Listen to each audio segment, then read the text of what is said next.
Good morning everyone, my name is Michelle, I hope you're doing well. Welcome to another video. It's easy like Sunday morning, it's windy, and given that Miss Cassie Springer chewed up my lapel mic, then maybe you'll hear some wind noise. But this morning, please allow me the indulgence of talking you through my thought process and asking a question. Are we close to answers now in the Summer Wells case? I've been saying for quite a while that I think answers will come. I think the case will be solved. Maybe that's just me being optimistic.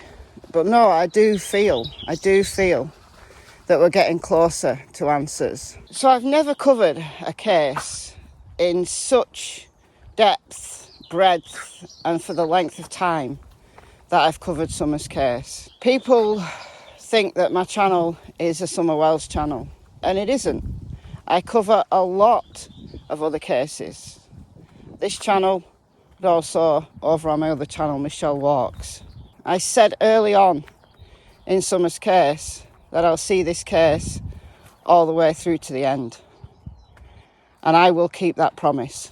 In doing so, I've got to be true to myself. I've got to follow my heart, my head, and the direction that the evidence takes me. I'm not in any camp.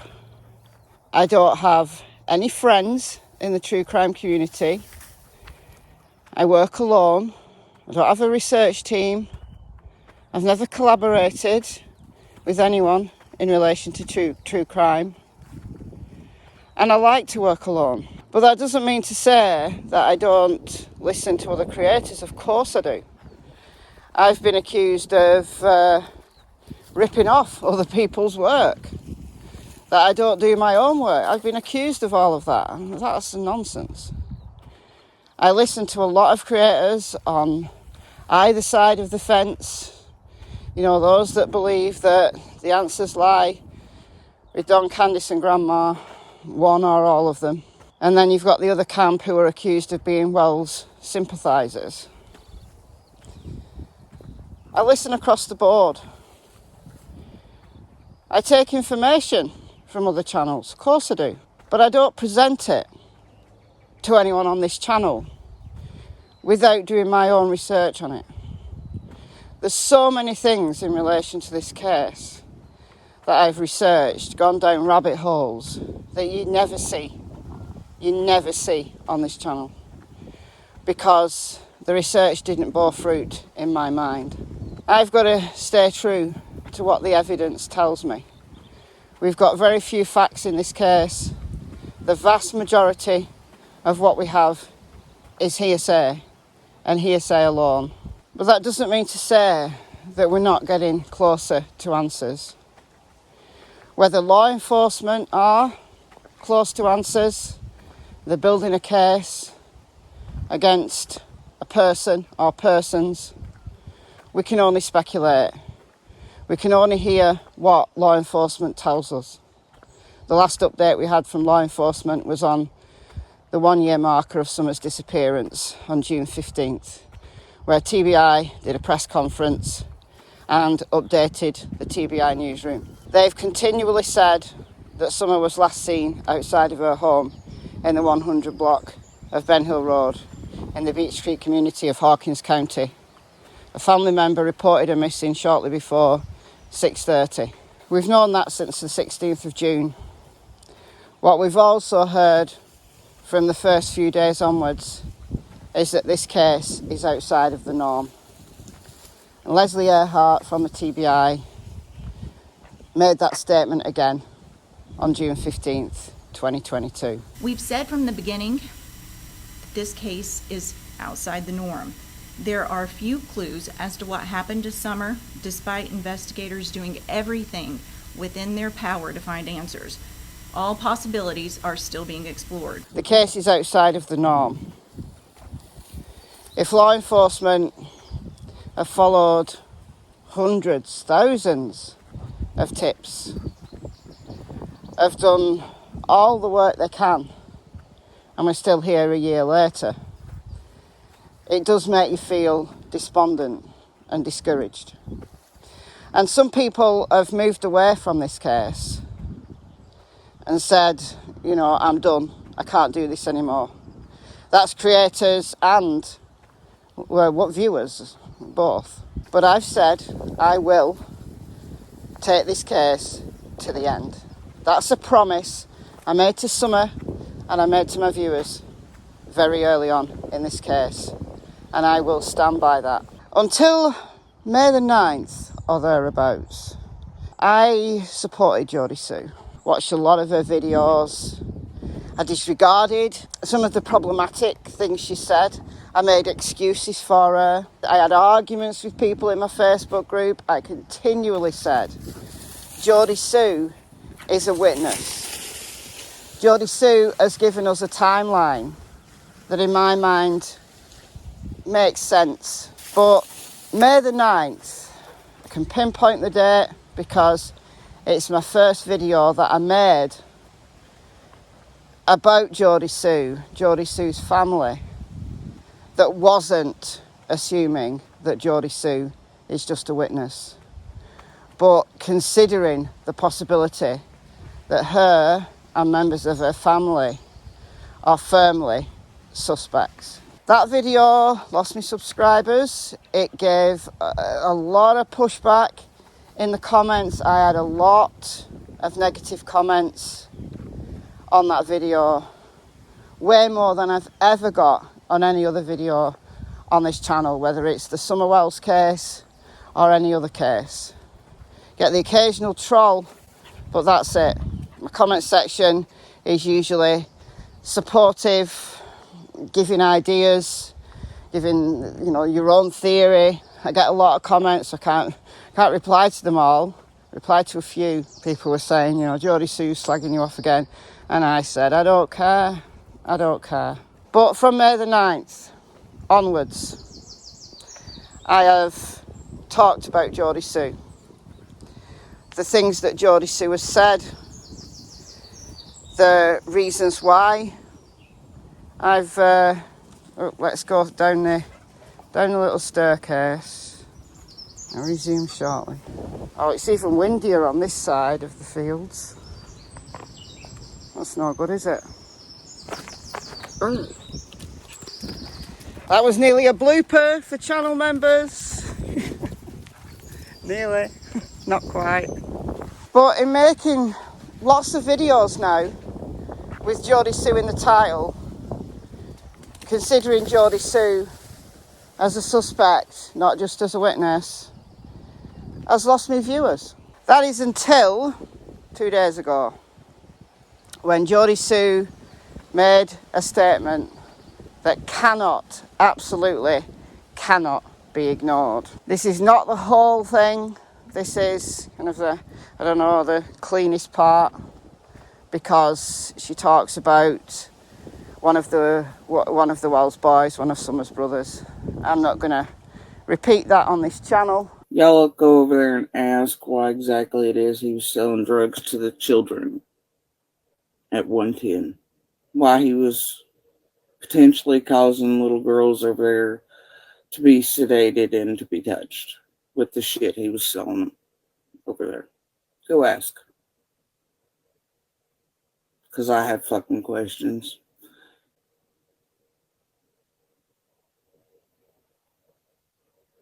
Not standing in front of him anymore.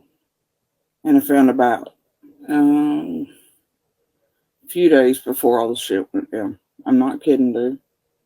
And I got the fucking receipts on it. And I'm sure law enforcement does as well. He had known Summer was also being abused, and he hid it from everybody, including me. And he was very much selling drugs to the children at 110. It was because Andy, her partner, ex-partner, but her partner at the time Summer disappeared, had the audacity to go live for the first time on YouTube. And this was on CSI's channel. Andy was selling drugs to the children at 110.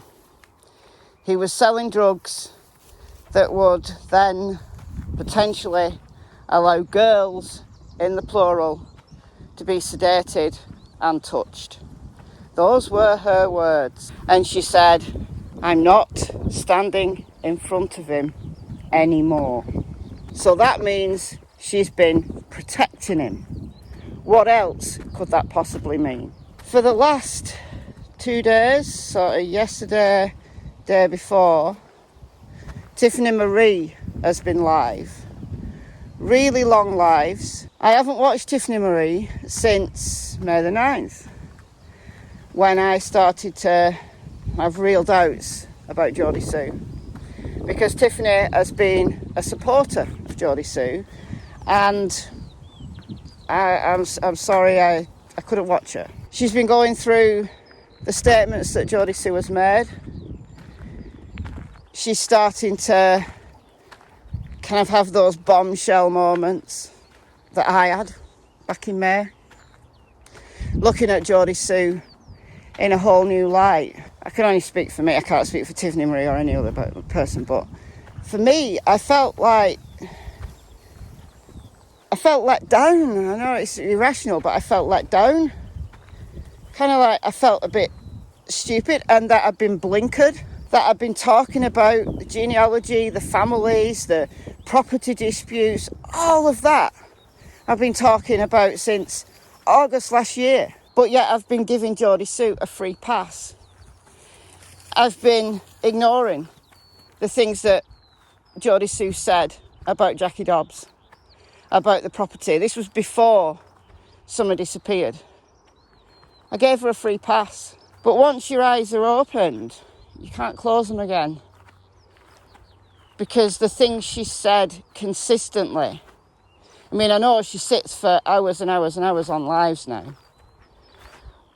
But the things she said, those really important nuggets that she said, you look at those through the lens of Jodisue and her family as suspects, and it becomes really, really concerning. And that's where I've been since May the 9th. Now, last night on Tiffany Marie's channel, she was playing some clips. She was playing some clips from Jodisue on some guy's panel who I don't know, I've never heard of before. She's backpedaling. Of course she is. Because her stories have changed so many times. I mean, the basics, the scream between 4:30 and 4:42. Coming down the driveway, hearing Candice shouting for Summer at 6:09. They are the two things that have remained constant in her timeline. But everything else, she's changed. She's adapted. You know, I and many others have accused Don Wells of adapting. You know, listening to what people are saying and adapting a story accordingly. But Jodisue does exactly the same thing. Exactly the same thing. More and more people caught on to what she was doing. I didn't until May the 9th. I gave her a free pass. All the concerning things that I'd heard, I ignored. That's bad. That's bad research. I just believed that Jodisue was a witness, and one of the only witnesses we had outside of the family. I ignored everything else. And I regret that. I do. But I got there in the end. Because I think it's Jodisue and her family that hold the key to what happened to Summer Wells. I truly believe that. So why is she backpedaling? She's saying she never said that Andy was selling sedative drugs to 110. Well, she said he was selling drugs that were being used to sedate girls. So she says Andy was only dealing, little bits of weed. Well, all right then. Selling weed to children? Is that acceptable? No. But I believe that Andy was dealing a whole lot more. Were you as well, Jodisue? I don't know. You see, one of the things that Tiffany Marie started to talk about on the live last night was Jodisue and Andy's criminal records. Now, I showed these in a video, I don't know, one of the videos that I've made about Jodisue since May the 9th. If you want to go back, if you've missed them all, if you've just ignored them all, and you're coming back to my channel after, you know, taking a break because you didn't want to listen to the Jodisue content, just put Jodisue in the search on my channel, and you should get most of those videos. I mean, the search function on YouTube is okay, it kind of works. But also listen to my genealogy videos. Listen to my cousin's feud video. Listen to the 11-month update video. Broader topics, but very, very relevant to Jodisue and her family. Chasing Truth and Jenny, Gavel Geeks, came on Tiffany's panel. And Chasing Truth said she's just been ignoring the content on Jodisue, but now feels that she's got to come back and review it all. That's how I felt on May the 9th.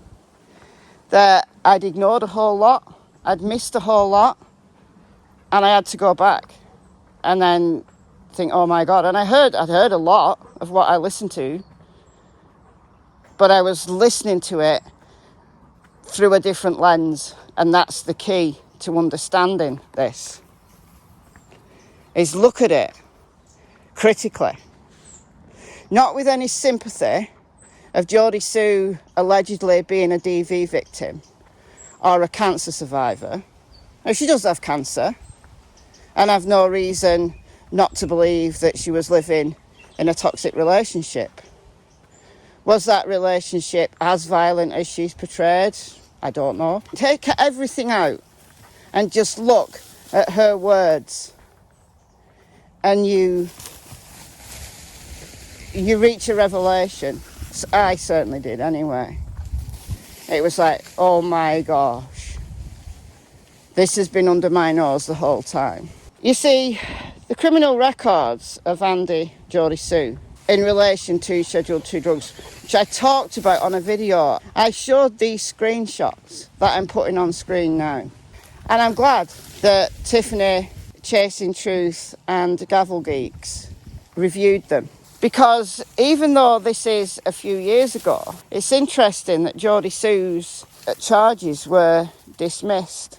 Andy's weren't, but Jodisue's were. Now, I speculated that Andy took the rap and said it was all him. You know, they had 2 small children at that time. But it's around the time that there was big drug busts going on, centering around Hawkins County. I made a video about this several months ago over on Michelle Walks, and I read the names out of some of the people who were charged and imprisoned as part of this big drug bust, as cleaning up the area. Bernard's, Lights, the familiar names. I'm glad that creators who are able to think really critically about the case have come to this. Because I think somewhere in this is the answer to what happened to Summer Wells. I truly do. But why has Jodisue every day? She was online on Facebook on June 15th, June 16th, June 17th, talking about Summer. You know, surely if she was nothing other than a concerned neighbour, she wouldn't have done that. No, because people involved in crimes, some of them are known to involve themselves in the case, stay close to the case. They want to know what the investigation's up to. They want to control the narrative if they can. And I believe that that's what Jodisue has been doing. She's been controlling the narrative, and she's done it very successfully. But now she's floundering. She's struggling. But keep talking, Jodisue. Keep talking.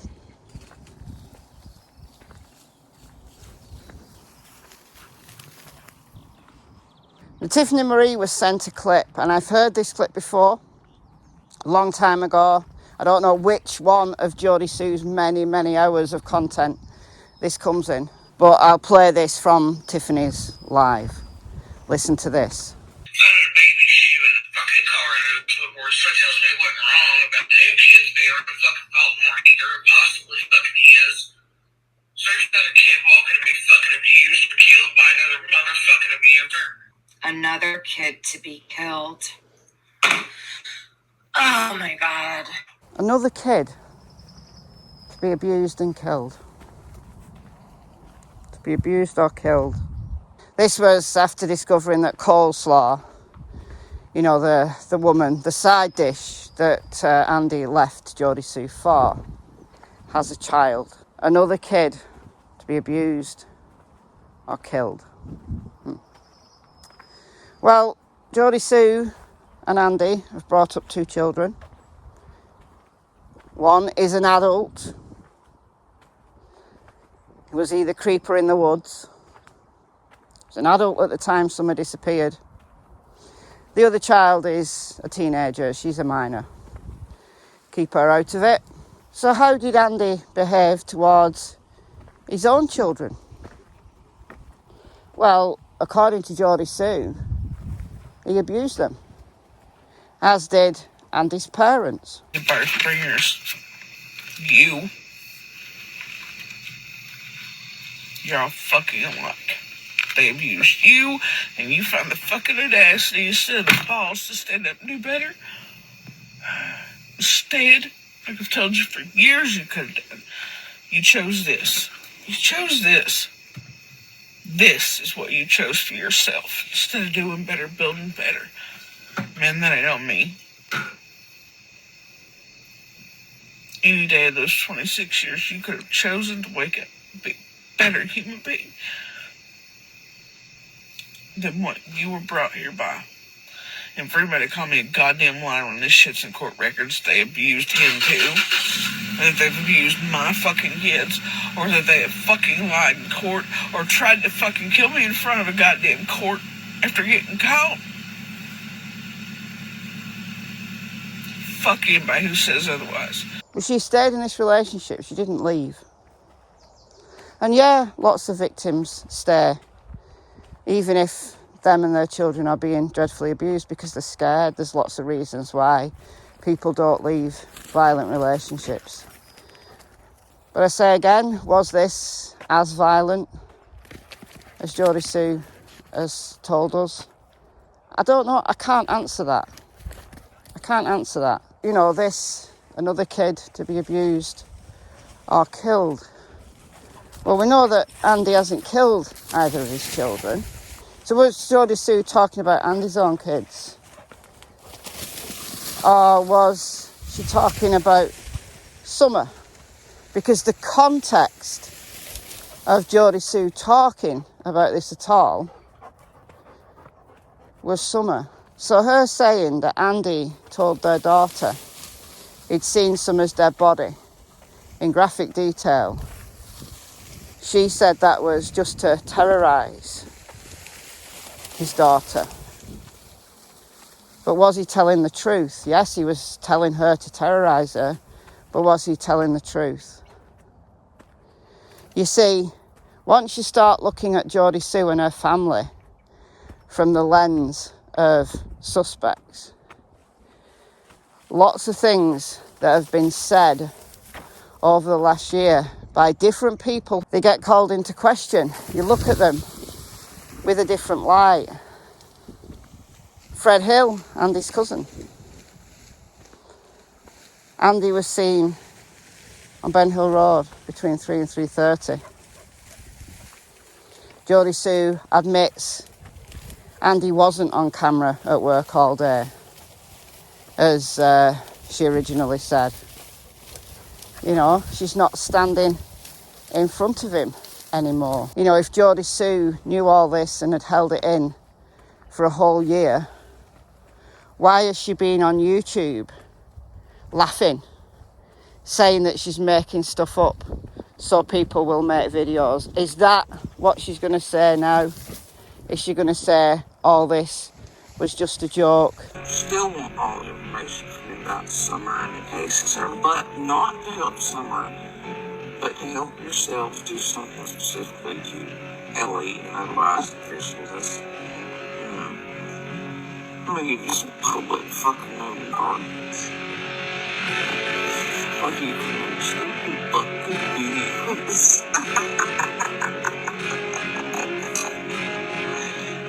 Cause you didn't guess it.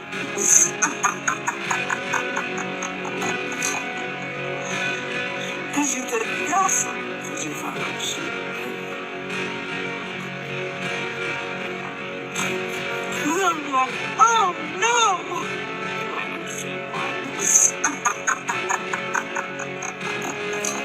Well, what a thing to joke about.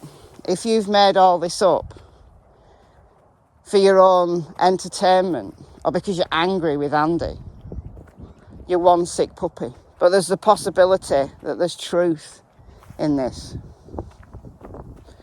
So, how much do the TBI know? Because it seems very unclear that the TBI know anything. You say they must know. They say they don't know. They say they don't know much more than they knew at day one. Hunter, back in July, said Andy was a drug dealer. The text, it's done. Is that relevant? Jodisue said no, it was not Andy, not the Andy, not Andy Bernard. It was another Andy. But then she lets it slip that, is it? Chris McDonough said she's lying. Why was the name Andy bleeped out of the first posting of Hunter's interview? And then Chris posted the unredacted version a few months later. And that's when we found out the drug dealer was called Andy. The creeper in the woods that Don rang Candice about was also Andy, or Anthony, or something to do with A. But Candice denied that. It's interesting, you know, that Candice denied that, because Jodisue has accused Candice of buying drugs from Andy. It's Candice that's been buying these drugs that have potentially been used to sedate girls so they can be touched. It appears that Don's not involved, according to Jodisue. It's all Candice. So is that why Candice denied that this Andy had been seen on the property, on the Wells property, on June 15th? Could it have been Andy Bernard? Could it have been Andy Jr.?